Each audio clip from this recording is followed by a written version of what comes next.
यहां के हमारे नौजवानों ने तो 20 साल पहले के बिहार की बदहाली सिर्फ किस्सों और कथाओं में ही सुनी है।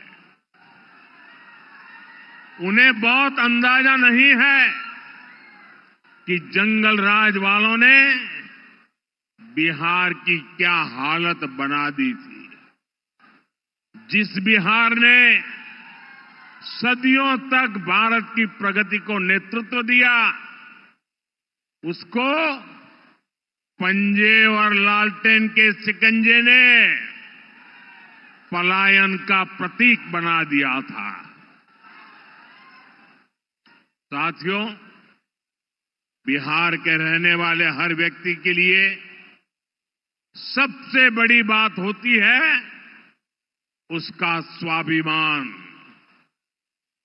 मेरे बिहारी भाई बहन कठिन से कठिन परिस्थिति में काम करके दिखा देते हैं। वो कभी अपने स्वाभिमान से समझौता नहीं करते। लेकिन पंजे और लालटेन वालों ने मिलकर बिहार के स्वाभिमान को बहुत ठेस पहुंचाई। इन लोगों ने ऐसी लूट खसोट मचाई कि गरीबी बिहार का दुर्भाग्य बन गई। अनेक चुनौतियों को पार करते हुए नीतीश जी के नेतृत्व में एनडीए सरकार बिहार को विकास की पटरी पर वापस लाई है। बिहार और अधिक निखर कर सामने आएगा। यानी बिहार के नौजवानों के लिए रोजगार के अनगिनत अवसर बनने वाले हैं।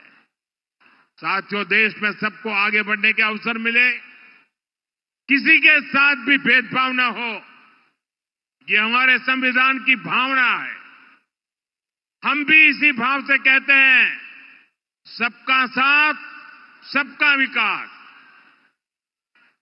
लेकिन लालटेन और पंजे वाले कहते हैं, परिवार का साथ, परिवार का विकास।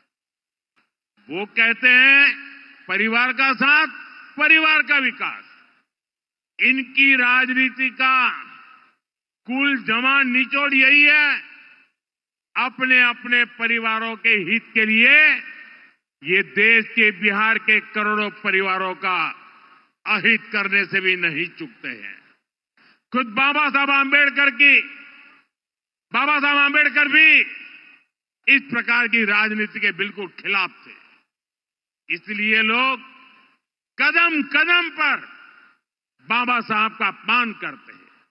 अभी पूरे देश ने देखा है कि आरजेडी वालों ने बाबा साहब की तस्वीर के साथ क्या व्यवहार किया।